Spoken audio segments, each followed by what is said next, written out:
Hello guys, welcome back to your YouTube channel SKM study a way of success. मैं हूं आपका educator Shiv Mishra. आपका स्वागत करते हैं आपके अपने यूट्यूब चैनल एसकेएम स्टडी पर।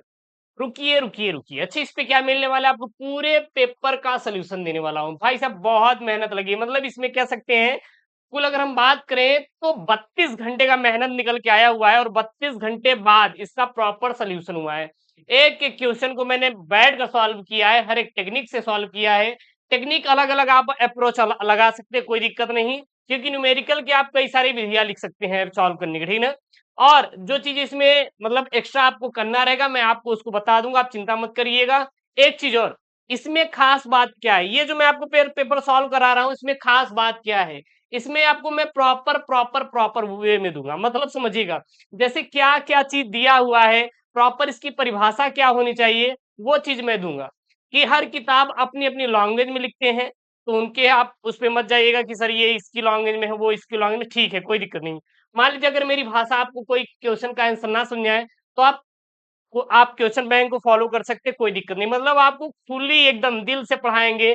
और इस बात का मैं आपको गारंटी दूंगा कि जो आपका पेपर होगा 70 नंबर का बोर्ड एग्जाम 2025 में, हर एक प्रश्न को हम यहाँ से लेकर आएंगे, चिंता मत करना। मतलब सारे प्रश्न को फंसाएंगे, ठीक है ना।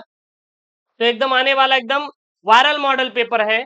और ये मॉडल पेपर आप तैयार कर लीजिएगा, आपके पेपर एकदम छपने वाले हैं। और कोई दिक्कत होगा तो बिल्कुल आप कमेंट बॉक्स में अपना प्यारा सा कमेंट दीजिएगा। साथ ही साथ टेलीग्राम चैनल एसकेएम स्टडी को जरूर ज्वाइन करिए।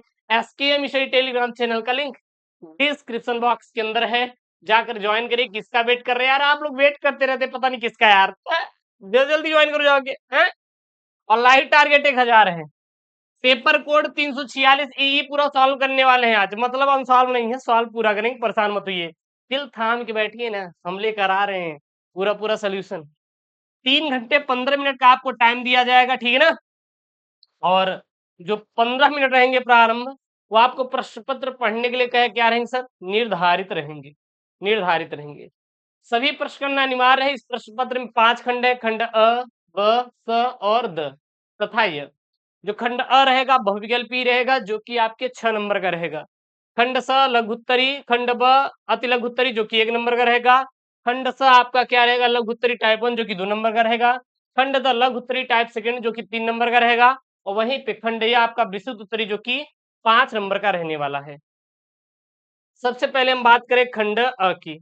जो खंड अ है यहाँ पे, अ का पहला प्रश्न है, एक 5 सेंटीमीटर त्रिज्या वाले धातु के खोखले गोली सतह को इस प्रकार आवेशित किया जाता है, किसके तल पर 10 वोल्ट का विभव हो तो केंद्र पर विभव होगा।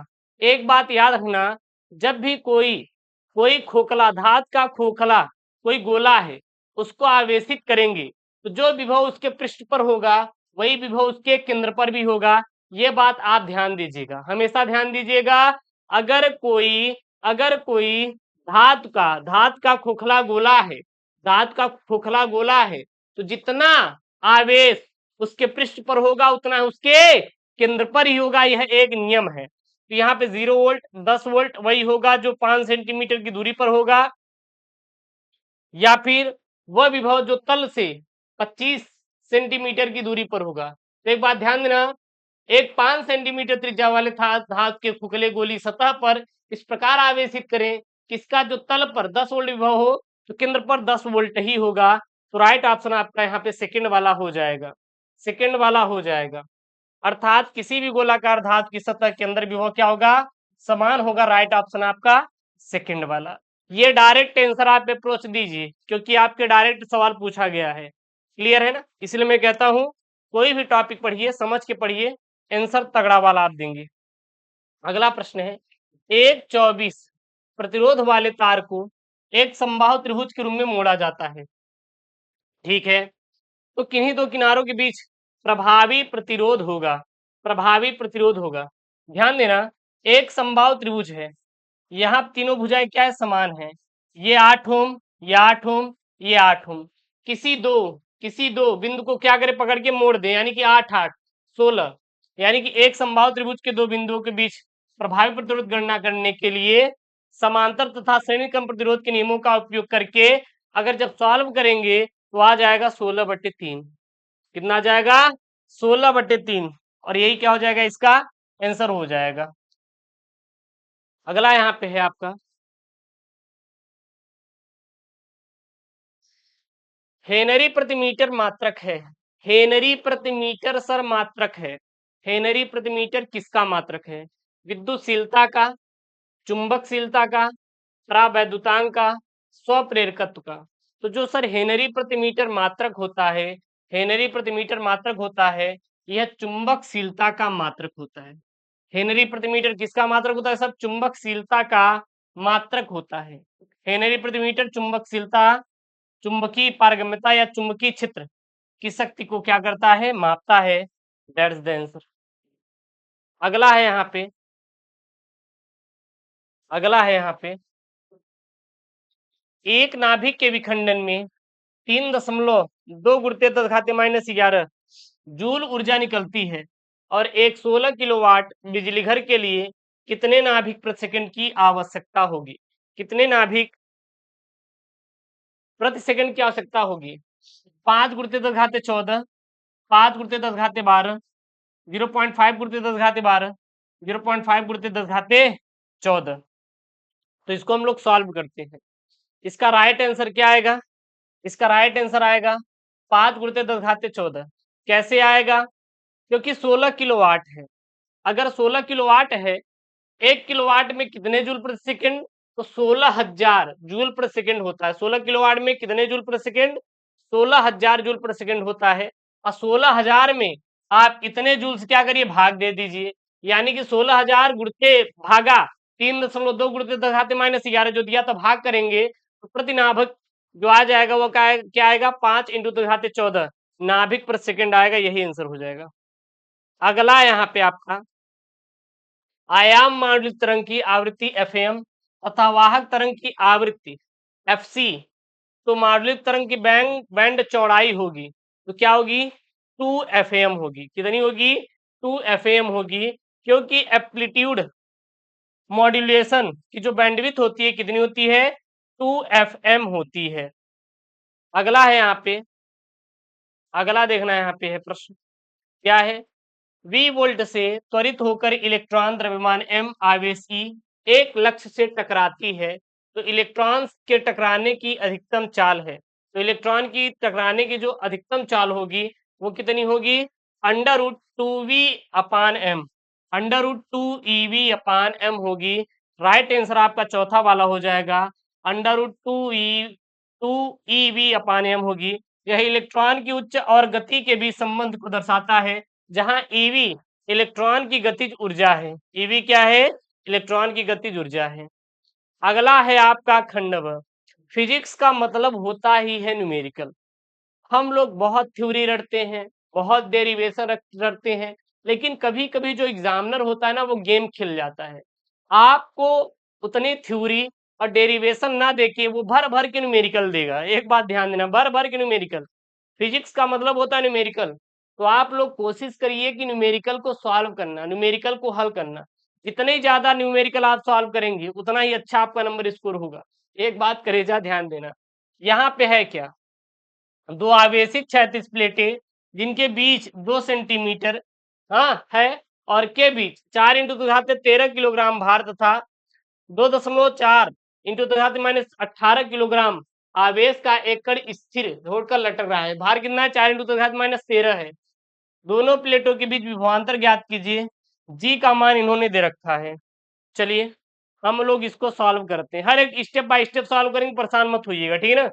सबसे पहले हमारे पास 2 क्षैतिज प्लेट हैं जिनके बीच एक आवेशित कण स्थिर होकर लटक रहा है और हमें प्लेटों के बीच विभवांतर ज्ञात करना है। दिया क्या है? कण का द्रव्यमान m बराबर 4 × 10⁻13 किलोग्राम, कण का आवेश q बराबर 2.4 × 10⁻18 किलोग्राम, प्लेटों के बीच की दूरी d दिया है उन्होंने 2 सेंटीमीटर। सेंटीमीटर को मीटर बदलेंगे कितना हो जाएगा? 0.02 मीटर, क्योंकि 1 मीटर बराबर होता है 100 सेंटीमीटर। तो 1 सेंटीमीटर कितना हो जाएगा? 1 सेंटीमीटर बराबर हो जाएगा 1/100 मीटर। ठीक है, इसको यहीं पे रख दीजिए। जब यहाँ पे आप रख देंगे तो 2 गुणते 1/, सेंटीमीटर 1 सेंटीमीटर के स्थान कितना रख देंगे? 1/100 और लिख देंगे, और अब ये दशमलव यहाँ पे भाग किधर आ जाएगा तो 0.02 सेंटीमीटर मीटर हो जाएगा, यही हो जाएगा। और गुरुत्वीय त्वरण जी का मान इन्होंने 10 मीटर पर सेकंड स्क्वायर दे रखा है। अब हम लोग हल करते हैं, ठीक है ना। सबसे पहले हम लोग हल करने से पहले हम लोग देखते हैं कि एक्चुअली में होता क्या है सब चीज। सबसे पहले वैद्युत बल को देखेंगे, तो क्योंकि कण स्थिर है इसका मतलब है कि वैद्युत बल और गुरुत्वाकर्षण बल एक दूसरे को संतुलित कर रहे हैं, तो जो विद्युत बल F होगा वो क्या होगा, QVE होगा। क्या होगा, Q और E होगा। Q क्या है, आवेश है, और E जो है वो क्या है, वैद्युत क्षेत्र है। और गुरुत्वाकर्षण बल की बात करें तो गुरुत्वाकर्षण बल क्या हो जाएगा, FG। FG क्या है, ये ग्रेविटेशनल फोर्स है। ये क्या है, ग्रेविटेशनल फोर्स है। और ग्रेविटेशनल फोर्स बराबर क्या होता है, mg होता है। F बराबर mg होता है ना, लेकिन यहाँ पे क्या है, ग्रेविटेशनल फोर्स है यहाँ पे, इसीलिए g लग रहा है, ठीक है ना। अगर और कोई होता तो F बराबर ma होता, कोई वस्तु होता, बट यहाँ पे ग्रेविटेशनल फोर्स है, इसलिए Fg है यहाँ पे। ये g क्या है, ग्रेविटेशनल गुरुत्वाकर्षण। F क्या है, बल है, फोर्स है, तो ग्रेविटेशनल फोर्स क्या हो जाएगा, mg होगा। m क्या है, मास बोले तो द्रव्यमान है। g क्या है, g का एक वैल्यू होता है 9.8 मीटर पर सेकेंड। क्लियर है। वैद्युत क्षेत्र तथा विभवांतर का संबंध अगर देखें तो हम जानते हैं कि वैद्युत क्षेत्र E और विभवांतर V के बीच जो संबंध होता है वो क्या होता है, E बराबर V/d। क्या होता है, E बराबर V/d। E क्या है, वैद्युत क्षेत्र है, V क्या है, विभवांतर है, D क्या है, बीच की दूरी है, डिस्टेंस है। क्या है, बीच की दूरी यानी कि डिस्टेंस है। अब समीकरण को हम लोग हल करते हैं, चलिए। चूंकि वैद्युत बल और गुरुत्वाकर्षण बल बराबर है, वो बोल रहा है कि वैद्युत बल और गुरुत्वाकर्षण बल बराबर है, यानी कि अगर देखा जाए तो हमारा जो गुरुत्वाकर्षण बल है वो हमारे किसके बराबर है, वैद्युत बल के। यानी कि जो हमारा ई है वो किसके बराबर है, स्मॉल में Fg की, किसके बराबर है, Fg के बराबर है। Fg के बराबर है तो हो नहीं जाएगा, क्या हो जाएगा, क्या हो जाएगा, mg क्यू वीडी ये बराबर क्या हो जाएगा, mg v। और ये यहाँ पे थोड़ा सा मिस्टेक हो रहा है, चलिए ये देखिएगा यहाँ पे,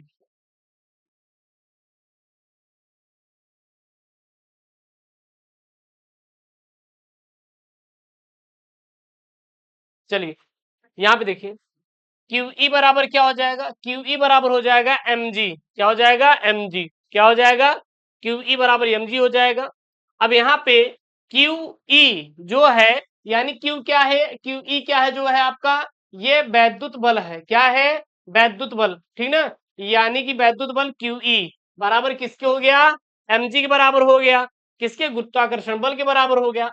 अब यहाँ पे अगर रखेंगे, इनकी वैल्यू रख देंगे तो क्यू ईवी का ईवी ईवी क्यू ई का मान क्या होता है, अगर यहाँ पे आप लगा देंगे क्यू तो यहाँ पर भी तो क्यू लग जाएगा, यहाँ पे क्यू लगा देंगे तो यहाँ पर भी क्यू लग जाएगा। तो वही क्यू जब यहाँ पे हमने रखा तो हो जाएगा, ई के स्थान पे क्यू वीडी लिख सकते हैं, तो क्यू वीडी हो गया। mg है तो mg रख दीजिए। अब क्यू इसमें कहाँ पे है, गुणा में, इधर ले जाएंगे तो किसमें हो जाएगा, भाग में हो जाएगा। तो इसीलिए यहाँ पे क्या हो गया, v यहीं पे रहेगा, t भाग में है तो गुणा में चला गया, q गुणा में तो भाग में चला गया, तो v बराबर हो जाएगा mgd/q हो जाएगा, mgd/q हो जाएगा। अब इसी में हमें v निकालना है, v निकालना है, जो भी आपको वैल्यू निकालनी है। अब मान रख दीजिए, v का मान इतना रख दीजिए, ठीक है ना, किलोग्राम सबका मान रख दीजिए। यहाँ पे v निकालना है, हमें v निकालना है, mgd और q का मान रख दीजिए। सबका मान रख देंगे तो आ जाएगा आपका v का मान 333.33 वोल्ट। ये आपका क्या आ जाएगा, आंसर आ जाएगा। अतः प्लेट के बीच जो विभवांतर है कितना है, 333.33 वोल्ट है। वो थोड़ा सा प्रिंटिंग मिस्टेक है, बाकी कोई दिक्कत नहीं। ये अलग पार्ट है, ये अलग पार्ट है, बात समझ में आया, ये अलग पार्ट है और ये अलग पार्ट है। क्योंकि वो बोल रहा है कि वैद्युत बल गुरुत्वाकर्षण बराबर है तो ई बराबर क्या हो जाएगा, mg हो जाएगा। mg को ऐसे रखिए और ई के स्थान पे vd रख दीजिए, क्योंकि क्यू लगाया है तो यहाँ पे क्यू लगा देंगे। अब हमें क्या चाहिए, v चाहिए, d भाग में है तो गुणा में चला जाएगा, mgd हो जाएगा। क्यू गुणा में है तो भाग में आ जाएगा, तो mgd/q हो जाएगा। और फिर इसका पूरा आप वैल्यू रख दीजिएगा यहाँ पे, यहाँ पे तो आपका V का वैल्यू निकल के आ जाएगा। That's the solve. ठीक है, अगला देखिएगा ख वाला। ख वाला प्रश्न क्या है, ये सब प्रश्न आपके आए हुए हैं, अब पेपर में छपने वाले प्रश्न हैं। ठीक है, जो आप अनसॉल्व चीजें लेके आते हैं सब यही से आप जाके खोल के चेक कर लेना। एक कुंडलिनी से बद्ध चुंबकीय फ्लक्स 0.1 सेकंड में 1 वेबर से 0.1 वेबर कर दिया जाता है, तो कुंडलिनी में प्रेरित विद्युत वाहक बल का मान होगा। सबसे पहले प्रारंभिक चुंबकीय फ्लक्स φ1 का मान कितना दिया है, 1 वेबर। अंतिम चुंबकीय फ्लक्स φ2 का मान कितना दिया, 0.1 वेबर। समय अंतराल डेल्टा टी का मान कितना दिया है इन्होंने, 0.1 सेकंड दिया है। ठीक है ना। अगर हम यहाँ पे फॉर्मूला देखें प्रेरित विद्युत वाहक बल निकालने का, तो होता क्या है, फैराडे के वैद्युत चुंबकीय प्रेरण के अनुसार किसी बंद परिपथ में प्रेरित विद्युत वाहक बल अपसाइलम उस परिपथ से गुजरने वाले चुंबकीय फ्लक्स के परिवर्तन दर के क्या होते हैं, समानुपाती होते हैं। ये अपसाइलम का निशानी है। क्या है अपसाइलम का, क्या है, हम लोग प्रदर्शित करते हैं। तो अपसाइलम बराबर हो जाएगा माइनस डी फाई अपान डी टी, और डी फाई के स्थान पे क्या लिख सकते हैं, D2 माइनस D1।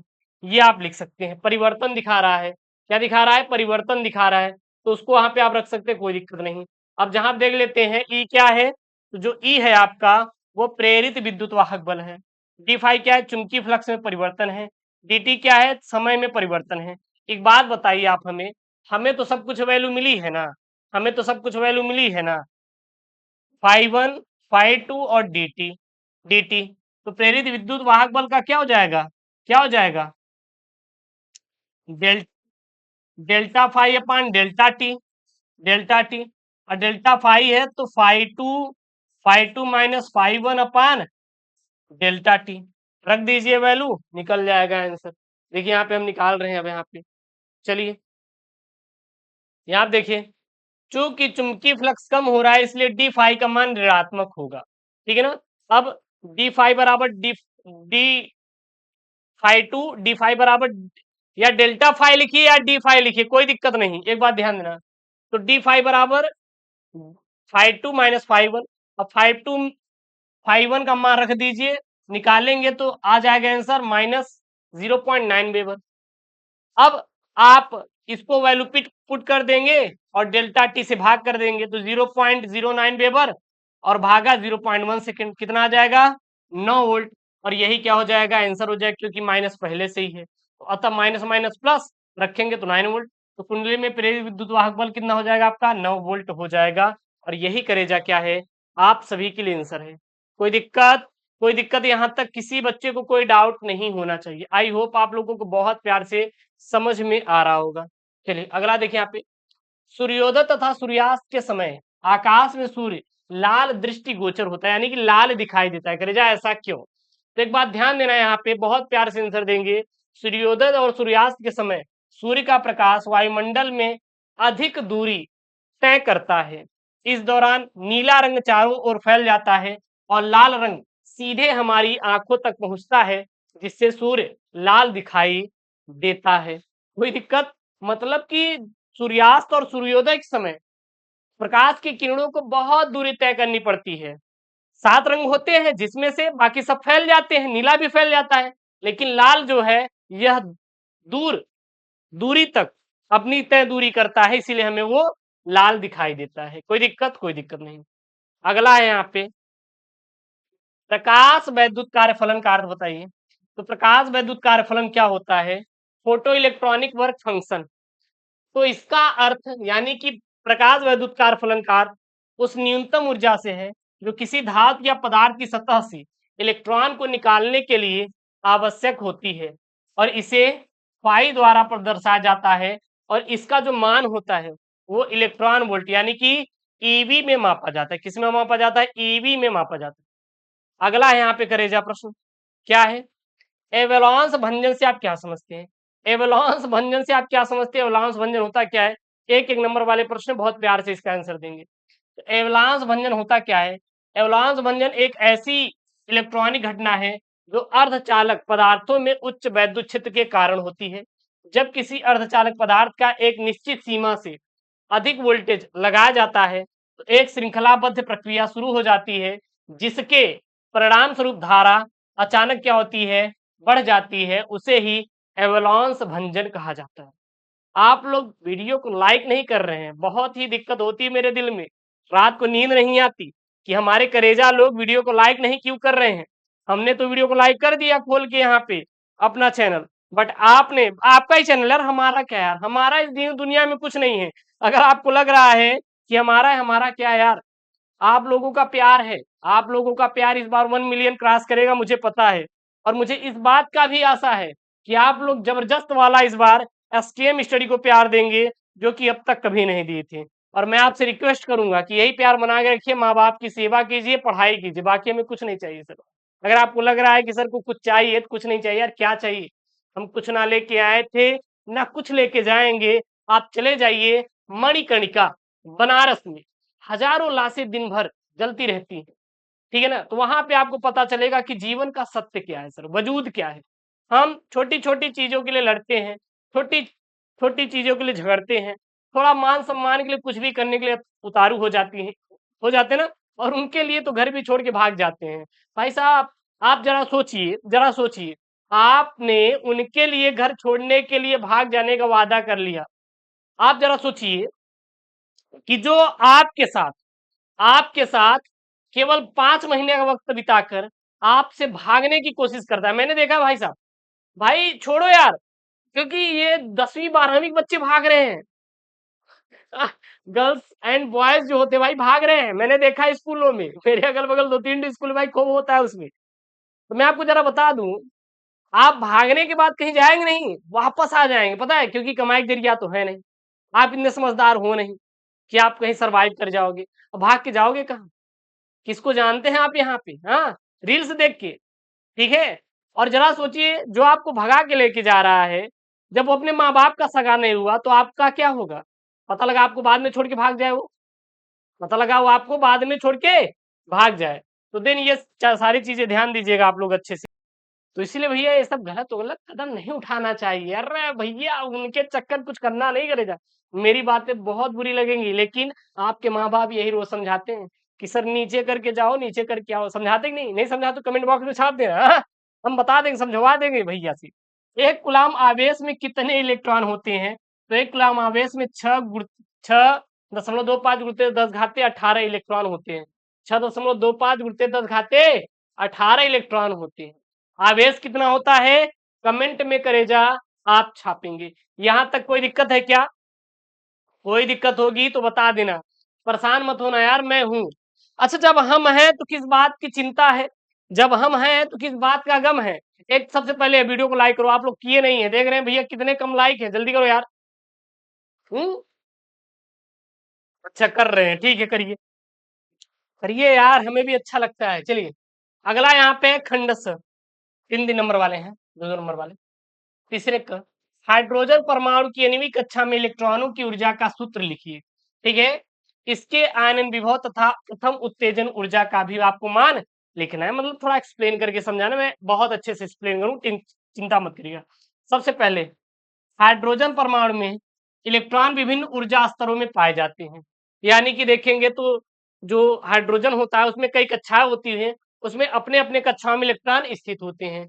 इन ऊर्जा ऊर्जा स्तरों को मुख्य क्वांटम संख्या n से प्रदर्शित करते हैं, और n का मान 1, 2, 3, 4, 5, 6 कुछ भी हो सकता है, कोई दिक्कत नहीं सर, ठीक है। अगर हम देखें nवीं कक्षा में इलेक्ट्रॉनिक की ऊर्जा का जो सूत्र होता है वो कितना होता है, En बराबर -13.6 अपान n² eV। n² क्या है, eV क्या है, इलेक्ट्रॉन वोल्ट है, ठीक है ना। जहां En क्या है, nवीं कक्षा में इलेक्ट्रॉनिक की ऊर्जा है, n क्या है, मुख्य क्वांटम संख्या है, eV क्या है, इलेक्ट्रॉन वोल्ट है। हाँ, इलेक्ट्रॉन वोल्ट यानी कि ऊर्जा की क्या होती है, इकाई होती है। इकाई मतलब क्या करेगा, होती है यूनिट, होती है, क्या होती है, यूनिट। अच्छा, यूनिट क्या होती है गुरुदेव, मात्रक होता है। बातें समझ में आ रही है मेरी, बहुत सिंपल से समझाऊंगा, बहुत ज्यादा परेशान मत होना कि गुरुदेव हम तो बहुत ज्यादा परेशान हो गए, ठीक है ना। यहाँ जो ऋणात्मक चिन्ह है, अब ऋणात्मक चिन्ह कहाँ पे है, यहाँ पे देखिए, ये En बराबर -13.6 बटे भागा n² eV। अब माइनस है तो हम हर एक चीज एक्सप्लेन करेंगे, धैर्य बनाइए, हर एक पॉइंट बताएंगे। जब समझ के पढ़ेंगे तभी आपको समझ में आएगा। यहाँ जो ऋणात्मक चिन्ह है यह दर्शाता है कि इलेक्ट्रॉन नाभिक से बंधा हुआ है, माइनस में है यानी कि आपने कर्ज ले रखा है, तो आप किसी से बंधे हुए हैं। इसे नाभिक से अलग करने के लिए हमें ऊर्जा की आवश्यकता होगी। मतलब अगर आपने ऋण लिया है तो किसी न किसी से क्या रहेंगे, बंधे रहेंगे। अगर आपको उससे छुटकारा पाना है तो भैया पैसे की जरूरत पड़ेगी, ऊर्जा की जरूरत पड़ेगी। अगला वो पूछा था आयनन विभव के बारे में, पूछा था ना। चलिए अब आयनन विभव को देखते हैं। आयनन विभव वह न्यूनतम ऊर्जा है जो किसी परमाणु से एक इलेक्ट्रॉन को पूर्णतः निकालने के लिए आवश्यकता होती है। यानी जो आयनन विभव होती है यह न्यूनतम ऊर्जा है, यानी कितने कम ऊर्जा में, कितने कम पैसों में आप किसी को जेल से बाहर निकाल लो, बस यही समझ लीजिए। मतलब कि यह एक ऐसी न्यूनतम ऊर्जा है, इतना कम पैसा, जो किसी परमाणु से यानी किसी भी आदमी को जेल से इलेक्ट्रॉन को यानी कि मनुष्य को पूर्णतः निकाला जा सके। ठीक है ना। हाइड्रोजन परमाणु के लिए आनंद विभव तब प्राप्त होता है जब इलेक्ट्रॉन को यन अनंत कक्षा से निकाला जाता है। और आयनन विभव का अगर हाइड्रोजन परमाणु के लिए हम लोग देखें तब प्राप्त होता है जब हम लोग जो कक्षा अनंत हो, जब निकालेंगे तब हमें प्राप्त होता है। चूंकि n बराबर क्या है, अनंत है, पर जो En का मान क्या होगा, 0 होगा। इसलिए क्योंकि हाइड्रोजन परमाणु का आयनन विभव 13.6 इलेक्ट्रॉन वोल्ट होता है। क्लियर है, बस दैट्स ऑल। भैया इसी एन का मान यहाँ पे रख दीजिए ना, एन का मान यहाँ पे रख दीजिए ना, यहाँ पे रख दो, यहाँ पे रख दीजिए। जब यहाँ पे एन का मान रख देंगे तो ऑटोमेटिक 0 हो जाएगा ना, बात ही खत्म हो जाएगा भैया सवाल। एन का मान रख दीजिए ना। अगला पूछा था प्रथम उत्तेजन ऊर्जा स्तर। अब उत्तेजन ऊर्जा क्या होता है, प्रथम उत्तेजन ऊर्जा वह न्यूनतम ऊर्जा है जो किसी परमाणु के इलेक्ट्रॉन को न्यूनतम ऊर्जा स्तर यानी कि एक, n बराबर 1 से अगले उच्चतम ऊर्जा यानी कि 2 पर, 1 से 2 पर जाने के लिए आवश्यकता होती है। हाइड्रोजन परमाणु के लिए n बराबर 1 पर अगर देखेंगे तो En बराबर क्या हो जाएगा, E1 बराबर -13.6 इलेक्ट्रॉन वोल्ट, और E2 के लिए 2 से भाग करके 2 से गुणा भी कर देंगे तो इसी में कर देंगे तो -13.6 भागा 4 इलेक्ट्रॉन वोल्ट। और जब 13.6 में 4 का भाग देंगे तो -3.4 इलेक्ट्रॉन वोल्ट निकल के आएगा। अब यहाँ पे हम रख लेंगे, इसीलिए प्रथम उत्तेजन ऊर्जा स्तर E2 E1 होता है। अब E2 और E1 का रख देंगे मान, और यही आपको 10.2 इलेक्ट्रॉन वोल्ट प्राप्त हो जाएगा। यही क्या हो जाएगा, करेजा आंसर हो जाएगा। अगला है यहाँ पे प्रश्न, अगला क्या प्रश्न, यदि प्रिज्म का कोण तथा न्यूनतम विचलन कोण बराबर है तो प्रिज्म के पदार्थ का अपवर्तनांक ज्ञात कीजिए। मतलब प्रिज्म कोण डेल्टा एम और और और विचलन न्यूनतम विचलन कोण यानी कि आपका न्यूनतम विचलन कोण डेल्टा एम और यहाँ पे क्या है, प्रिज्म कोण ए के बीच आपका बराबर दिया है, तो प्रिज्म के पदार्थ आंसर के लिए न्यूनतम विचलन कोण डेल्टा एम और प्रिज्म का जो कोण होता है ए के बीच एक संबंध होता है जिसका सूत्र क्या होता है, म्यू बराबर sine A plus delta M by 2 upon sine A by 2। अर्थात इसको ऐसे लिख सकते हैं, म्यू बराबर sine A plus delta M by 2 upon sine A by 2। अब समझ में आया क्या, अब समझ में आया क्या, कोई दिक्कत। इन्होंने क्या किया, बस इसी को कोष्टक में कर दिया है ना, इसको कोष्टक में फिर इसको कोष्टक में लगा दिया, कोई दिक्कत नहीं है। ये भाग का निशानी है, किसका निकाले, भाग का। Next sine A plus delta M by 2 sine A by 2, कोई दिक्कत। अब इन्होंने बोला है कि डेल्टा एम जो है प्रिज्म कोण ए के क्या है, बराबर है, बराबर है वो बोल रहा है, ठीक है ना। अब देखना जहां पे म्यू क्या है, प्रिज्म के पदार्थ का अपवर्तनांक ए क्या है, प्रिज्म का कोण डेल्टा एम न्यूनतम विचलन कोण। अब प्रश्नानुसार दिया है कि जो न्यूनतम विचलन कोण है वो प्रिज्म कोण के बराबर है, तो न्यूनतम विचलन कोण क्या है, हमारी बातों को बहुत ध्यान से सुनिएगा, डेल्टा एम, और प्रिज्म कोण क्या है, ए है, तो डेल्टा एम ए के बराबर है ना, डेल्टा एम जो है ए के बराबर है ना, क्योंकि डेल्टा एम जो है न्यूनतम विचलन कोण है जो कि ए के बराबर है, जो कि ए के बराबर है, प्रिज्म कोण के बराबर है। अब जो सूत्र था, जो सूत्र था, जो यहाँ पे करेगा सूत्र था, कहाँ पे सूत्र है, यहाँ पे, यहाँ पे यहाँ पे ये सूत्र है ना, तो जहां जहां ए है यानी कि ए बराबर डेल्टा एम बोल रहा है ना, तो जहां पे ए है वहां पे डेल्टा एम रख दीजिए, ए के स्थान पे डेल्टा एम, ए के स्थान पे डेल्टा एम, फिर सॉल्व कर लो और कुछ भी नहीं करना, बहुत सिंपल है। तो देखिए यहाँ पे इसीलिए ऊपर दिए गए सूत्र में ए की जगह डेल्टा एम रखने पर रख दीजिए। अब यहाँ पे A plus delta M by था, तो ए के स्थान delta M plus delta M by two, फिर साइन ए के स्थान डेल्टा एम बाई टू। अच्छा इसको जरा देखिएगा, इसको हम लिख सकते हैं sine delta M plus delta M by two upon sine delta M by two लिख सकते हैं, कोई दिक्कत नहीं, क्वेश्चन लगा लीजिए। अब इसके बटे कुछ नहीं, कितना है, एक है, दोनों का ले लीजिए एलसीएम, दोनों के एलसीएम ले लेंगे तो आ जाएगा कितना, दो आ जाएगा।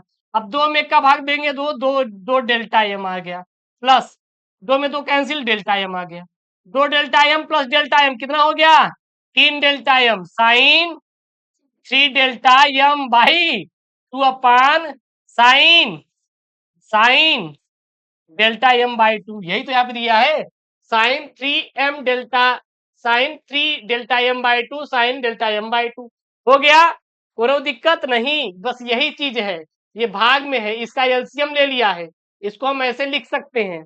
समझ में आ रहा है ना समझ आया तो कमेंट बॉक्स में छाप देना। अब इससे सरल नहीं हो सकता है, ये म्यू बराबर इतना हमें मिल गया। अब त्रिकोणमितीय सौर समीकरण का उपयोग करेंगे, फार्मूला क्या होता है, साइन ए प्लस बी का, साइन ए प्लस बी का सूत्र आप लगाएंगे तो सूत्र क्या होता है, sine A into cos B plus cos A into sine B, ठीक है। चलिए क्यों लगाएंगे, क्योंकि यहां पे देखेंगे, चलिए लगा दीजिए।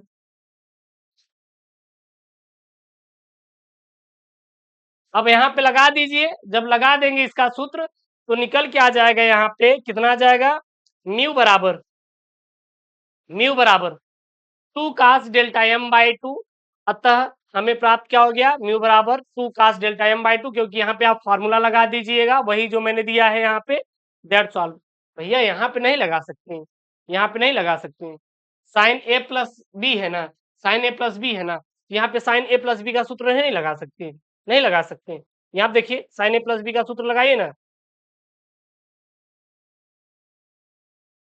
अच्छा चलो ठीक है, सर लगाएंगे कहाँ, जरा हम आपको समझा रहे हैं, ये लाइन आप काट दीजिए, ये लाइन आप काट दीजिए, म्यू बराबर sine delta M plus delta M by two upon sine M by two. अब यहाँ पे साइन इसको ए मानिए, इसको बी मानिए, बात समझिएगा, इसको ए मानिए, इसको बी मानिए। अब जहां पे ए है वहां पे डेल्टा एम, जहां पे ए है वहां पे डेल्टा एम, जहां पे बी है वहां पे डेल्टा एम बाई टू, जहां पे बी है वहां पे डेल्टा एम बाई टू, बाकी भागा sine delta M by two वैसे ही रखिएगा, उसको मत छेड़खानी करिएगा, बात समझ आ रही है, इसको स्टेप काट दीजिए। अब साइन ए प्लस बी का फॉर्मूला यहाँ पे लगा दीजिए, भागा पूरा इतना, इतने का पूरा भागा इतना, बात समझ आ रहा है ना, इतने का, इसको हम क्या लिख सकते हैं, ध्यान सुनिएगा थोड़ा, म्यू बराबर साइन डेल्टा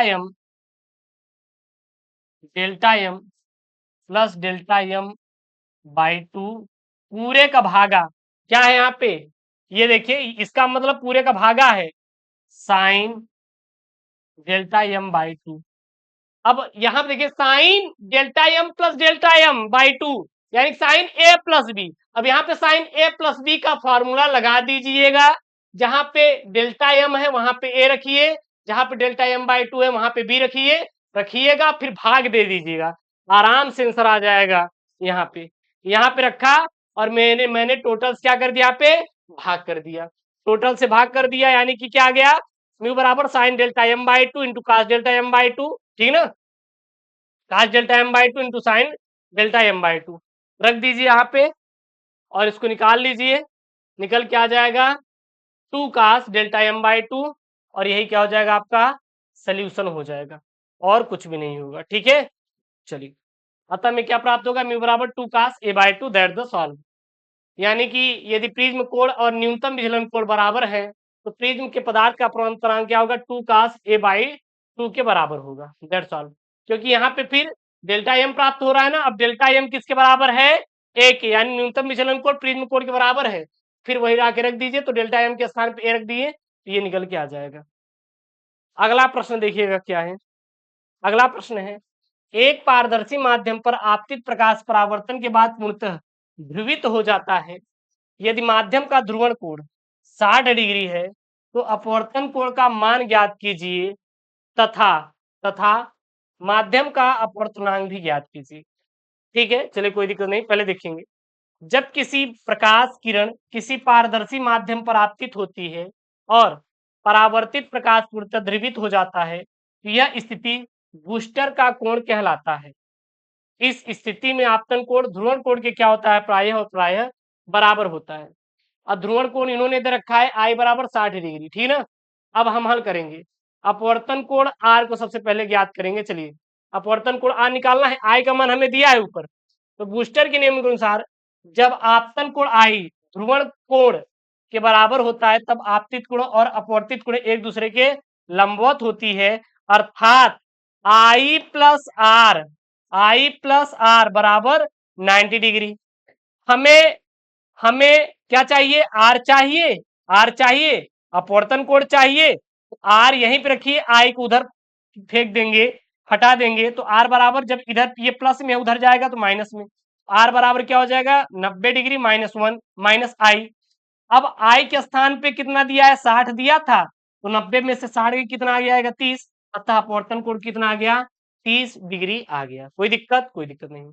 उसके बाद हमें म्यू ज्ञात करना है, क्या ज्ञात करना है, म्यू ज्ञात करना है। अब देखना, माध्यम का अपवर्तनांक जो म्यू होता है वो ब्रूस्टर के नियम के अनुसार म्यू बराबर क्या होता है, tan आई होता है। और tan आई, आई का मान उन्होंने दे रखा है 60, रख दीजिए म्यू बराबर tan 60, और tan 60 का मान अंडर रूट में 3, अतः माध्यम का अपवर्तनांक कितना हो जाएगा, म्यू बराबर अंडर रूट में 3। और अपवर्तन कोण और माध्यम कोण का अपवर्तनांक कितना आ जाएगा, अंडर रूट 3 निकल के आ जाएगा, क्योंकि यहाँ पे ये अपवर्तन कोण का मान आपका 30 डिग्री निकल के आ जाएगा, माध्यम कोण का अपवर्तनांक अंडर रूट 30 निकल के आ जाएगा, और यही क्या हो जाएगा, आपका आंसर हो जाएगा। ये आपका सोल्यूशन एक बार सॉल्व कर लीजिएगा। यहाँ तक किसी की दिक्कत, मान लीजिए कोई दिक्कत होगी टाइपिंग मिस्टेक में तो थोड़ा आप खुद से सॉल्व कर लीजिएगा। अब ये नहीं गुरुदेव गलत कर दिया, गोली मार दो गुरु जी को घुस के, लठियाई दो। हाँ भैया, हो जाती है तो थोड़ी टाइपिंग मिस्टेक, ठीक है। हम बैठ के बनाते हैं तो इतना रात में बनाया जाता है यार। यार खुद का भी मेहनत होता है यार, है कि भैया पढ़ उड़ के कहीं जॉब वॉब लग जाए, कब तक बेरोजगारी में जीवन जिया जाएगा, है कि नहीं। मैं सच बता रहा हूँ, बड़ी मेहनत होती है। अच्छा आपको दिखा है, मतलब देखिएगा, जो आप नहीं पढ़ते उतना हम अपना खुद की पढ़ाई करते हैं, विश्वास नहीं होगा। ये केवल आपको मोटिवेशन देख रहे हैं, खुद का हैंड रिटेन नोट्स बनाए, खुद का हैंड रिटेन नोट्स बनाए हैं, हैंड रिटेन नोट्स के साथ साथ देख रहे हैं व्हाइटनर वाइटनर रखे भाई, खुद के नोट्स को पढ़ने के लिए, आपको पढ़ाने के लिए नहीं, अपने को पढ़ाने के लिए। बाकी बुक देखेंगे तो देख रहे हैं एकदम, ये सारी सारी बुक हैं भाई। तो आपको क्या लगता है कि मतलब सब कुछ बहुत इजी है क्या यार, लाइफ बहुत डिफिकल्ट है, लाइफ बहुत डिफिकल्ट है। आपको मेहनत करना पड़ेगा, अगर जीवन में सफल होना है तो मेहनत तो करना पड़ेगा। एक बार सफलता पा जाइए उसके बाद कोई दिक्कत ही नहीं है। हाँ, अब सोच रहे हैं कि दाढ़ी हम भी कसम खा लें भैया, जब तक कुछ होगा नहीं, नहीं बनवाएंगे, मम्मी डांटती हैं, कहती कि बेटवा बनवाए लो नहीं तो बहुत लतियाएंगे हम आपको। खंड द, हालांकि मारती नहीं मम्मी, बहुत प्यार करती हैं, ठीक है। खंड द है यहाँ पे, खंड द में यहाँ पे देखिए चौथा का क सवाल क्या बोल रहा है, यहाँ पे ध्यान देना। ट्रांसफार्मर का सिद्धांत समझाइए। एक आदर्श ट्रांसफार्मर के प्राथमिक एवं द्वितीय कुंडलनियों में फेरों की संख्या क्रमशः 1100 तथा 110 है। प्राथमिक कुंडलनी में सप्लाई वोल्टेज 220 वोल्ट है, यह द्वितीय कुंडलनी में जुड़ा प्रतिरोध 220 ओम है। तो प्राथमिक कुंडलनी द्वारा ली गई धारा का मान आपको ज्ञात करना है। सबसे पहले वो पूछा है ट्रांसफार्मर का सिद्धांत, तो हम लोग लिखेंगे ना ट्रांसफार्मर का सिद्धांत क्या होता है। तो ट्रांसफार्मर एक ऐसा विद्युत उपकरण है जो प्रत्यावर्ती धारा यानी कि एसी वोल्टेज को, एसी करंट के वोल्टेज को बढ़ाने या घटाने के लिए प्रयोग किया जाता है। यह वैद्युत चुंबकीय प्रेरण के सिद्धांत पर आधारित है। मतलब ट्रांसफार्मर एक ऐसा वैद्युत उपकरण है जिसमें हम लोग एसी करंट को यानी कि अल्टरनेटिव करंट को बढ़ाएंगे या घटाएंगे, मतलब कम से ज्यादा भी कर सकते हैं, ज्यादा से भी कम कर सकते हैं। और ये किस पर आधारित होता है, या वैद्युत चुंबकीय प्रेरण के सिद्धांत पर आधारित होता है। अच्छा, इसका सिद्धांत भी अगर आपको पढ़ना है तो आप देख लेना, हालांकि ये सब पेपर में नहीं लिखना है लेकिन आप लिख सकते हैं, क्योंकि सिद्धांत बोला है ना तो ये लिखना पड़ेगा। प्राथमिक कुंडलिनी होता है और एक चुंबकीय फ्लक्स, और इसमें एक द्वितीय कुंडलिनी होता है। ये प्राथमिक कुंडली क्या होता है, जब हम प्राथमिक कुंडली में एसी वोल्टेज लगाते हैं तो इसमें एक प्रत्यावर्ती धारा बहती है। इस धारा के कारण कुंडली में एक चुंबकीय क्षेत्र उत्पन्न होता है, चुंबकीय फ्लक्स। यह चुंबकीय क्षेत्र, अब देखिए यहाँ पे चुंबकीय क्षेत्र उत्पन्न होता है। अब चुंबकीय क्षेत्र द्वितीय कुंडली से काटता है, जबकि चुंबकीय फ्लक्स किसी कुंडली को काटता है और उस कुंडली में एक विद्युत वाहक बल ईएमएफ प्रेरित होती है। अब ये द्वितीय कुंडली क्या होता है सर, द्वितीय कुंडली देखें तो द्वितीय कुंडली में प्रेरित ईएमएफ इलेक्ट्रिक मोटिव फोर्स विद्युत वाहक बल के कारण उसमें एक धारा बहने लगती है। बस ये सिद्धांत हो गया। अब ट्रांसफार्मर का समीकरण है और इसी पे न्यूमेरिकल वो दिया है, इसको सॉल्व करेंगे। तो एक आदर्श ट्रांसफार्मर के लिए निम्नलिखित संबंध है, V1/V2 बराबर N1/N2 बराबर I/I2/I1। ठीक है ना, जहां V1 प्राथमिक कुंडली में वोल्टेज, V2 द्वितीय कुंडली में वोल्टेज, N1 क्या है प्राथमिक कुंडली में फेरुक संख्या, N2 क्या है द्वितीय कुंडली में फेरुक संख्या, I1 क्या है प्राथमिक कुंडली में धारा और I2 क्या है द्वितीय कुंडली में धारा। एक बार इसको आप समझ लीजिए और स्क्रीनशॉट ले लीजिए। ठीक है ना, V1/V2 बराबर N1/N2 बराबर I2/I1। आप सभी में देखेंगे तो 1 1 है, लेकिन इसमें क्या हो गया है, पलट गया है, I2 क्या हो गया, I1 हो गया है। दोनों दिक्कत नहीं है, होना भी नहीं चाहिए। हमें आप जैसी ही स्टूडेंट की तलाश थी, एकदम करेजा वाले, जिनके अंदर करेजा एकदम कहते ना, हाँ, बाघ सा करेजा, बाघ जैसा करेजा होना चाहिए। इसीलिए हम आपको करेजा बोलते हैं, क्योंकि आपके करेजा जो है, आपका दिल जो है बाघ जैसा है। भाई साहब तोड़ते फाड़ते निकल जाए, कोई दिक्कत नहीं। N1 का मान 1100, N2 का मान 110, V2 का मान 220, R2 का मान कितना दिया है 220 ओम इन्होंने दे रखा है। चलिए द्वितीय कुंडली में धारा I2 ज्ञात करना है हमें सबसे पहले। तो सबसे पहले हमें द्वितीय कुंडली में वोल्टेज V2 ज्ञात करना होगा, अगर I2 निकालना है तो। V2 बराबर N2/N1, ठीक है ना, और V1 बराबर, अगर हम निकालना जाए यहाँ पे तो कितना हो जाएगा, रख दीजिए यहाँ पे, और इंटू V1 है, क्या है इंटू V1 है, या ध्यान देना। V2 बराबर N2/N1 इंटू V1। अब N2/N1 V1 का यहाँ पे वैल्यू रख दीजिए, ये गुणा का चिन्ह है, तो V2 का मान कितना निकल के आ जाएगा, 22 वोल्ट निकल के आ जाएगा। अब ओम के नियम से I बराबर क्या होता है, V/R। जो धारा होती है वो विभवांतर बटे प्रतिरोध होती है। I2 निकालना, यहाँ पे अगर 2 है तो यहाँ सब में 2 रख दीजिए। I2 निकालना तो V2/R2। V2 का मान हमें यहाँ पे मिला कितना, 22 वोल्ट, और R2 का मान 220 यहाँ पे रख देंगे तो I2 का मान कितना हो जाएगा, यहाँ पे 0.01 एम्पियर आ जाएगा। अब प्रथम कुंडली में धारा हमें क्या निकालना है, I1 ज्ञात करना है, क्योंकि अब I2 मिल चुका है। I1 बराबर N2/N1 इंटू I2। अच्छा ये निकाल कहाँ से रहे हैं, क्योंकि ऊपर मैंने अभी फार्मूला बताया था, N1/N2 बराबर I2/I1। मैंने आपको फार्मूला बताया था ना, ये फार्मूला आपको पता है, अभी ऊपर मैंने बताया था। और V1/V2 ये फार्मूला बताया था ना। अगर हमें ये वाला चाहिए तो ये वाला, ये वाला चाहिए तो ये वाला ले लेंगे, वहीं से लिए हैं। ये गुणा का चिन्ह है, तो I1 N2 और N1 का मान दिया है, रख देंगे। I2 का मान अभी हमने ऊपर से निकाला है 0.1 एम्पियर, रख देंगे, तो I1 का मान 0.01 एम्पियर आ जाएगा। अतः प्राथमिक कुंडली में ली गई धारा कितनी हो जाएगी, 0.01 एम्पियर होगी। That's the answer. यही आपका क्या है, सवाल है। स्क्रीनशॉट करना होगा तो कर लीजिएगा, कोनो दिक्कत नहीं, हम मना नहीं करेंगे। अब देखना यार, ये जो सवाल है आप इसको खुद से भी कर लेंगे तो मजा दे देगा। आप इसको खुद से करना, मैं आपको बोल रहा हूँ, इसको आप खुद से करना। ये थ्योरी है, डेरिवेशन है। जो डेरिवेशन होता है आप खुद से करेंगे तो ज्यादा समझ में आ जाएगा। मान लीजिए यहाँ पे ना समझ में आया तो आप खुद से करिएगा, आपके पास जो क्वेश्चन बैंक होता है ये इंपॉर्टेंट है, इसको आप खुद से भी कर लेना, ठीक है ना। बाकी यहाँ पे हम समझा रहे हैं। विभव मापी से सेल के आंतरिक प्रतिरोध ज्ञात करने के लिए परिपथ खींचिए और प्रयुक्त सूत्र का निगमन कीजिए। इंपॉर्टेंट है, खुद से करना, नहीं समझ में आएगा तो मान लीजिए समझ में आ गया तो कर लेना। ये यहाँ पे एक मैंने फिगर बना दिया है, फिगर ड्रा करना है। अब यहाँ पे विभिन्न घटकों का वर्णन करेंगे, इसमें क्या क्या लगा हुआ है, ठीक है ना। सबसे पहले विभव मापी का तार लगा होता है, तो एक समान मोटाई का तार जिस पर विभव की गिरावट होती है वो लगा होता है। धारा का स्रोत, एक स्थिर वोल्टेज का स्रोत जो विभव मापी तार में धारा प्रवाहित करता है। सेल लगा होता है जिसका आंतरिक प्रतिरोध ज्ञात करना है, और एक प्रतिरोध बाक्स होता है या बाहरी प्रतिरोध जो सेल के साथ श्रेणी क्रम में जुड़ा रहता है, और एक जॉकी होता है जो विभव मापी तार पर चलने वाले एक संपर्क बिंदु है। विभव मापी तार पर चलने वाला एक संपर्क बिंदु, देखिए जॉकी है ना, यहाँ पे जी से दिया गया है, सब जॉकी है, ठीक है ना। और धारा मापी होता है इसमें, जो कि शून्य विक्षेप बिंदु ज्ञात करने के लिए उपयोग किया जाता है।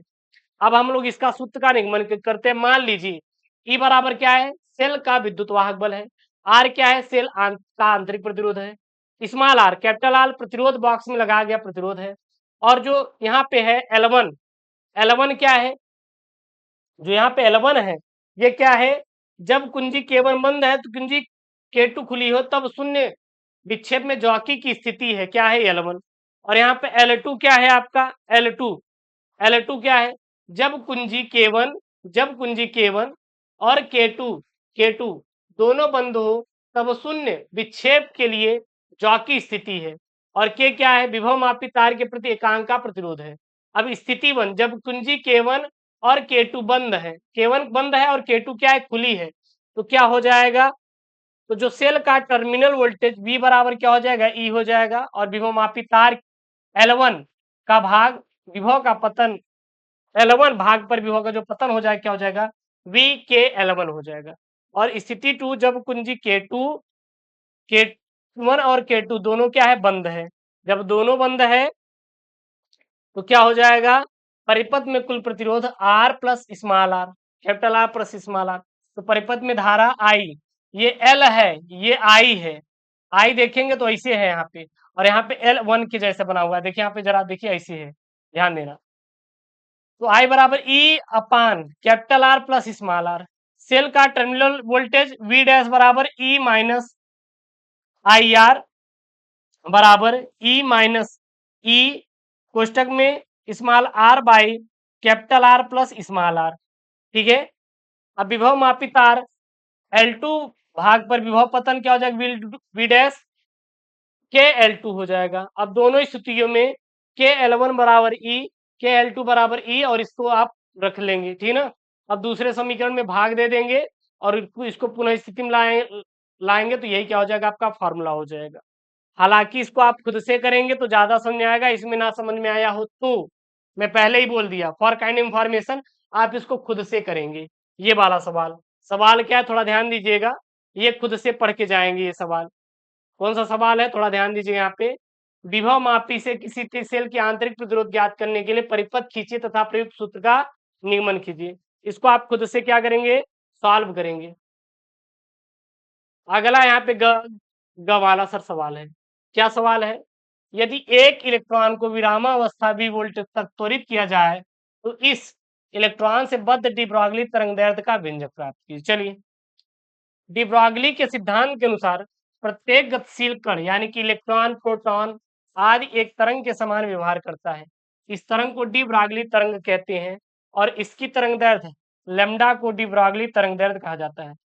सूत्र का निगमन देखेंगे तो सबसे पहले ऊर्जा का संरक्षण नियम, तो ये क्या होता है, जब एक इलेक्ट्रॉन वोल्ट के विभवांतर से त्वरित किया जाता है तो उसकी गतिज ऊर्जा विभवांतर की क्या होती, बराबर होती है, यानी कि हाफ mv² बराबर क्या हो जाएगा, ev हो जाएगा। जहां m क्या है, इलेक्ट्रॉन का द्रव्यमान, v क्या है, इलेक्ट्रॉन का वो वेग, और e क्या है, e जो है इलेक्ट्रॉन का क्या है, आवेश है, ये इलेक्ट्रॉन वोल्ट है। डी ब्रॉगली तरंगदैर्ध्य देखेंगे तो इसका सूत्र क्या होता है, लेमडा बराबर एच अपान पी होता है। एच प्लांक नियतांक है, पी क्या है, संवेग, और संवेग बराबर क्या होता है, एम इंटू बी, मास अपान वेलोसिटी, ठीक है ना। ऊपर के समीकरण से v बराबर √2ev/m रखने पर रख देंगे तो लेमडा बराबर एच अपान क्या हो जाएगा, √2mev हो जाएगा। अब इसका लास्ट वाला सूत्र यही निकल के आएगा, ये वाला, ये अतः विरामावस्था V वोल्ट तक त्वरित इलेक्ट्रॉन का जो डी ब्रॉगली तरंगदैर्ध्य का सूत्र आएगा वो क्या हो जाएगा, लैम्डा बराबर एच अपान √2mev, जहां लैम्डा क्या है, डी ब्रॉगली का तरंगदैर्ध्य, एच क्या है, प्लांक नियतांक का मान क्या होता है, 6.626 × 10⁻⁻34 जूल सेकेंड होता है। एम क्या है? इलेक्ट्रॉन का द्रव्यमान। इलेक्ट्रॉन का द्रव्यमान कितना होता है? 9.11 इंटू 10⁻−31 किलोग्राम। ई क्या है? इलेक्ट्रॉन का आवेश कितना होता है? 1.6 गुणित 10⁻−19 कूलम। वी क्या है? विभवांतर, जो कि वोल्ट में होता है। अगला यहाँ पे प्रश्न है। प्रश्न क्या है? थोड़ा ध्यान दीजिएगा, यहाँ पे बहुत प्यारा प्रश्न है। संभारिक तथा समस्थानिक से आप क्या समझते हैं? प्रत्येक का एक एक उदाहरण दीजिए। तो संभारिक तथा समस्थानिक, सबसे पहले संभारिक आइसोबार्स। ये आइसोबार्स क्या होता है? संभारिक क्या होता है? तो वे परमाणु जिनकी द्रव्यमान संख्या समान होती है लेकिन परमाणु संख्या क्या होती है? भिन्न भिन्न होती है, संभारिक कहलाते हैं। ध्यान दीजिएगा, इंपॉर्टेंट सवाल है। संभारिक क्या होता है? वे परमाणु जिनका द्रव्यमान संख्या समान होता है लेकिन परमाणु संख्या भिन्न भिन्न होता है, उसे हम लोग संभारिक कहते हैं। जैसे जैसे अर्थात इसमें न्यूट्रॉनों की संख्या अलग होती है, प्रोटॉन और न्यूट्रॉन का कुल योग क्या होता है? समान होता है। उदाहरण के लिए देखेंगे, जो कार्बन 14 होता है, 6C14, और नाइट्रोजन 14 यानी कि 7N14 में देखेंगे तो इनका जो परमाणु भार कार्बन नाइट्रोजन का 14-14 है, लेकिन परमाणु क्रमांक क्या है आपका? भिन्न भिन्न है, इसलिए क्या है? समभारिक है। दोनों में द्रव्यमान की संख्या 14 है, लेकिन कार्बन में 6 प्रोटॉन और 8 न्यूट्रॉन होते हैं, जबकि नाइट्रोजन में 7 प्रोटॉन और 7 न्यूट्रॉन होते हैं। बस यही लिख देंगे और कुछ नहीं। अगला है समस्थानिक आइसोटोप्स। ये क्या होते हैं? सबसे पहले परिभाषा, वे परमाणु जिनका परमाणु क्रमांक समान लेकिन द्रव्यमान संख्या भिन्न भिन्न होती है, समस्थानिक कहलाते हैं। अर्थात इसमें प्रोटॉनों की संख्या तो समान होती है लेकिन न्यूट्रॉनों की संख्या क्या होती है? भिन्न भिन्न होती है। जरा देखिएगा उदाहरण में, यहाँ पे हाइड्रोजन के 3 समस्थानिक होते हैं। कौन होते हैं? H1H1, ये थोड़ा मिस्टेक है, ये थोड़ा मिस्टेक है, यहाँ पे ध्यान दीजिएगा, मैं आपको बता रहा हूँ। इनका जो होता है वो ये होता है 1H1, 1H2, 1H3, ऐसे होता है। 1H1, 1H2 और M1H3, ये यहाँ पे रॉन्ग है, इसको आप इरेज कर दीजिएगा। ठीक है, 1H1, 1H3 और 1H, एक सेकेंड यार, ऊपर क्या था यहाँ पे? सही है, यही होगा, ये काट दीजिए यहाँ पे। क्या हो गया यहाँ पे? 3 समस्थानिक 1H1, 1H2 और 1H3, जहां पे इनका परमाणु भार तीनों क्या है? एक एक समान है, लेकिन लेकिन इनका वो परमाणु भार क्या भिन्न भिन्न है, तो इसलिए क्या कहलाते हैं आपके? ये क्या कहलाते हैं यहाँ पे? प्रोटॉन देखिए संख्या समान है, 1 1 1, और इनका परमाणु क्रमांक असमान है, 1 1 1 2 3, तो इसलिए क्या कहलाएंगे आपके? ये कहलाएंगे आपके समस्थानिक। क्या कहलाएंगे? समस्थानिक। That's all. अगला यहाँ पे एक प्रश्न है, किन्नति कोण की परिभाषा दीजिए और किसी स्थान पर पृथ्वी के चुंबकीय क्षेत्र की तीव्रता के क्षैतिज घटक तथा ऊर्ध्वाधर घटक के मान क्रमशः यहाँ पे 0.3 इंटू 10⁻⁴ वेबर प्रति मीटर स्क्वायर तथा 3√3 उड़ते 10⁻⁵ वेबर प्रति मीटर स्क्वायर हो, तो उस स्थान पर पृथ्वी के संपूर्ण चुंबकीय क्षेत्र की तीव्रता तथा नति कोण ज्ञात कीजिए। सबसे पहले देखते हैं, बोला है नति कोण की परिभाषा दीजिए। नति कोण होता क्या है? नति कोण होता क्या है? तो नति कोण पृथ्वी के चुंबकीय क्षेत्र रेखाओं द्वारा क्षैतिज तल के साथ बनाया गया कोण है। इसे चुंबकीय नमन भी कहा जाता है, और यह कोण पृथ्वी के विभिन्न स्थानों पर भिन्न भिन्न होता है। जैसे अगर हम बात करें उत्तरी उत्तरी ध्रुव पर नति कोण का मान, तो इस पर 90 डिग्री होता है, अर्थात चुंबकीय क्षेत्र रेखाएं सीधे नीचे की ओर आती हैं। दक्षिणी ध्रुव पर देखें नति कोण का मान, तो -90 डिग्री होता है, अर्थात चुंबकीय जो क्षेत्र की रेखाएं होती हैं सीधे ऊपर आती हैं। और चुंबकीय भूमध्य रेखा पर देखें तो नति कोण का मान 0 होता है, अर्थात चुंबकीय क्षेत्र रेखाएं क्या होती? क्षैतिज होती हैं। ये तो हो गया नति कोण का मान। अब यहाँ पे एक बोला है न्यूमेरिकल, न्यूमेरिकल भी तो हमें सॉल्व करना है। चलिए न्यूमेरिकल सॉल्व करते हैं। यहाँ पे दिया गया है, दिया क्या है? ध्यान देना, क्षैतिज कोण H का मान 0.3 इंटू 10⁻⁴ वेबर प्रति मीटर स्क्वायर, ऊर्ध्वाधर कोण V का मान 3√3 इंटू 10⁻⁵ वेबर प्रति मीटर स्क्वायर ज्ञात करना है। पृथ्वी के संपूर्ण चुंबकीय क्षेत्र की तीव्रता B और नति कोण डेल्टा यहाँ पे ज्ञात करना है। चलिए सबसे पहले हम लोग यहाँ पे चुंबकीय क्षेत्र बी को ज्ञात करेंगे। चूंकि क्षैतिज घटक H और ऊर्ध्वाधर घटक V और कुल कुल चुंबकीय क्षेत्र B एक समकोण त्रिभुज बनाते, इसलिए पाइथागोरस प्रमेय से देखेंगे तो बी स्क्वायर बराबर H square plus B square. तो बी स्क्वायर हमें बी निकालना है, तो एच स्क्वायर एच की वैल्यू रख देंगे और बी की वैल्यू रख देंगे और होल स्क्वायर कर देंगे। जब इसका स्क्वायर करेंगे तो 0.3 का, जब 0.3 का आप होल स्क्वायर करेंगे तो इसका इसको करेंगे ना 0.3 गुणते 0.3, तो 3 त्रिक 9, यहाँ पे 9 आ जाएगा। और 10 घाते -4 है, जब इसका स्क्वायर करेंगे 10 के घाते जब -4 का इसका स्क्वायर होता है तो 4 दूनी 8 हो जाता है, तो 10 के घाते कितना हो जाएगा, -8 हो जाएगा। इसी प्रकार यहाँ पे जब इसका स्क्वायर करेंगे तो 3√3 है इसका होल स्क्वायर, तो 3 त्रिक 9, और यहाँ पे अंडर रूट में जब होता है तो अंडर रूट बाहर हो जाता है, तो 3×9=27, यहाँ पे देखिए 27 आ गया। अगर घाते जब 5 का होगा तो 5 का 2 में गुणा हो जाएगा। यहाँ पे थोड़ा मिस्टेक हो गया है यहाँ पे, ठीक है ना, एक बार देख लेते हैं। जी जी, यहाँ पे थोड़ा सा मिस्टेक है, यहाँ पे क्या हो जाएगा 10 होगा, क्या होगा 10 हो जाएगा, कितना हो जाएगा 10 हो जाएगा।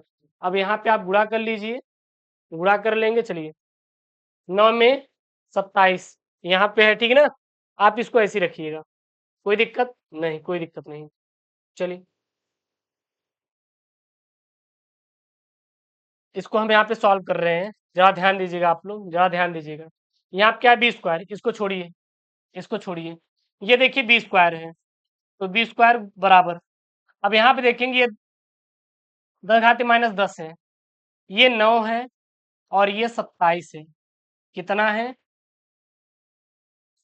27 है गुणते, ये कितना है 10 घाते -8, 10 घाते -10 कितना हो जाएगा, 10 के घाते माइनस में 18 हो जाएगा, माइनस में 18, अब माइनस में कितना हो जाएगा 18, 18 लिख सकते हैं 10 घाते -9 और 10 घाते -9 लिख सकते हैं, कोई दिक्कत।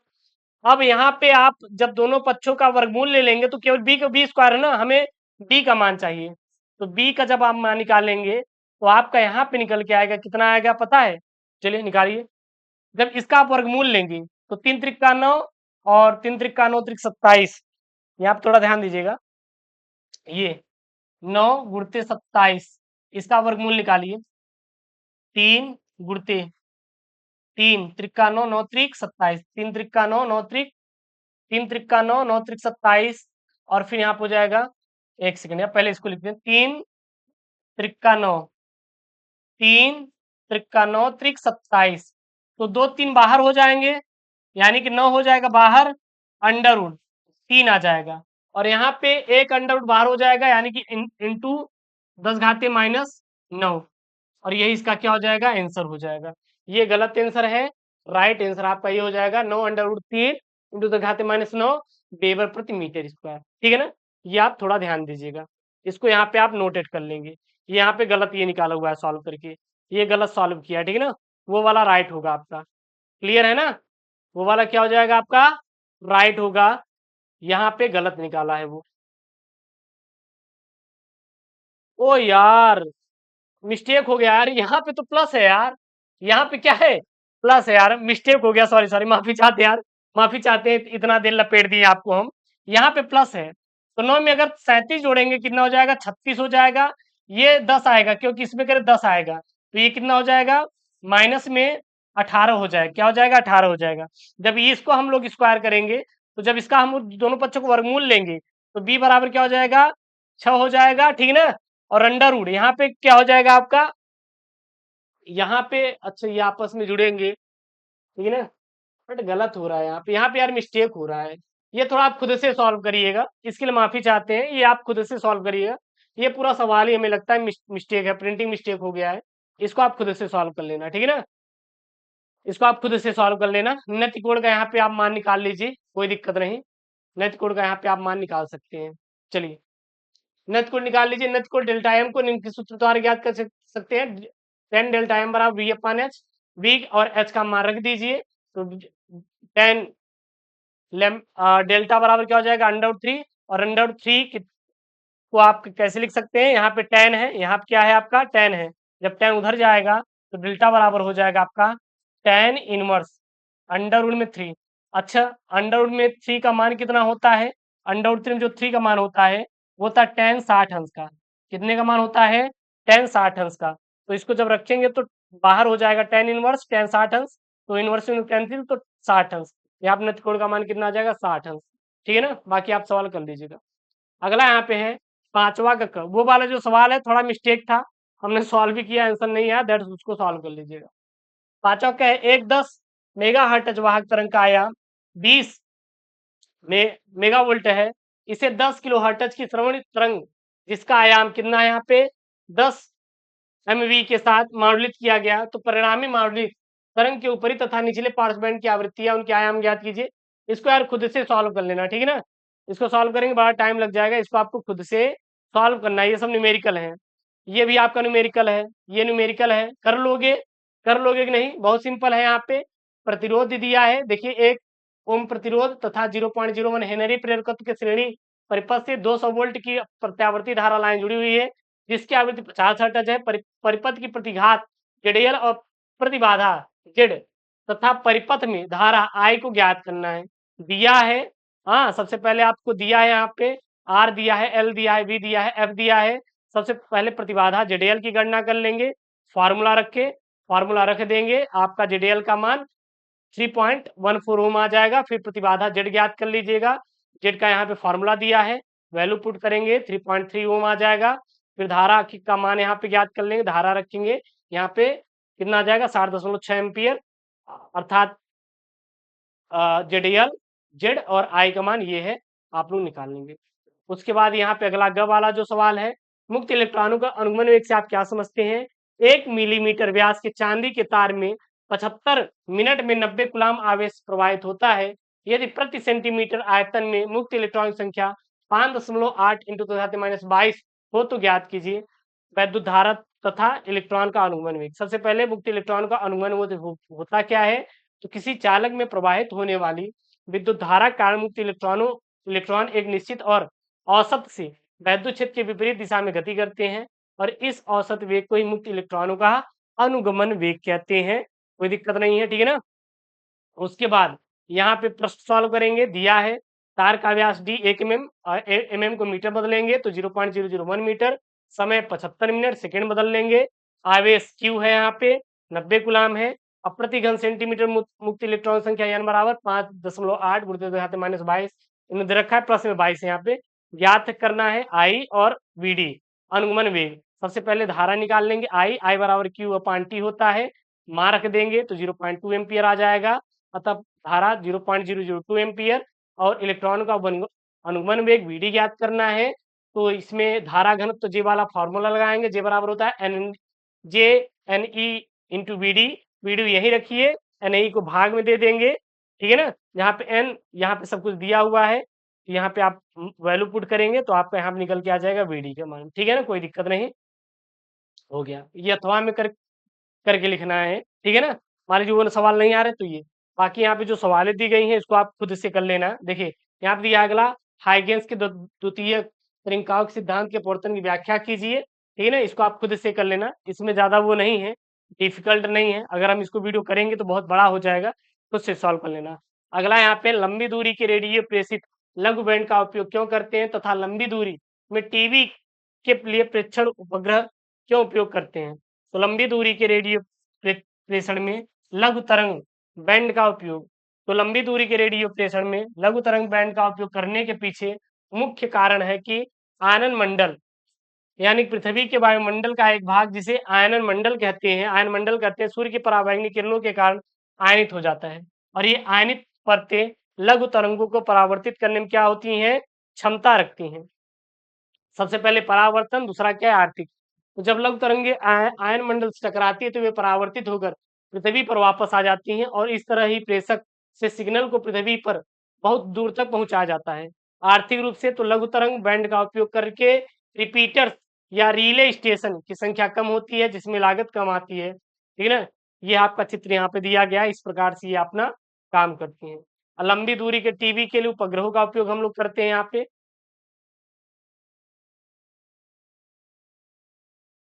चलिए, तो यहाँ पे आप लिख सकते हैं इसके बारे में, कोई दिक्कत नहीं है यहाँ पे खंड यह है, इसको आप खुद से सॉल्व करिएगा।